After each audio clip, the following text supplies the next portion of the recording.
Here's how to file Schedule FA for your US stock in about 2 minutes.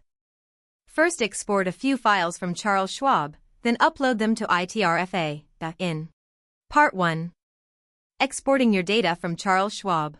Log in to schwab.com, open Positions, and click your stock symbol to open Lot Details. Click Export on the Lot Details page. This is the only Schwab export with per lot acquisition dates, and it feeds Table A3. Repeat this for every symbol you hold and upload all the files together. Open History, Transactions, set the range January 1st to December 31st, and export. This covers dividends and sale proceeds for Table A2. If you sold shares, also export realized gain, loss from history. Use the Lot Details view, not the summary, since only Lot Details has the open dates. Skip this if you sold nothing. Part 2. Turning those CSVs into Schedule FA.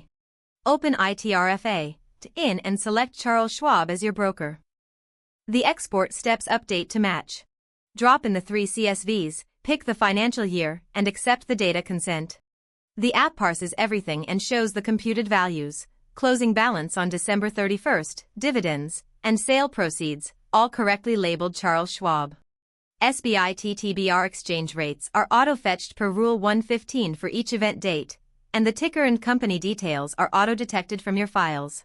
Instantly you get a full preview, Table A2 and Table A3, in US dollars. Unlock to reveal every value in rupees, with Charles Schwab correctly listed as the institution, plus an ITR-ready JSON and Excel workbook.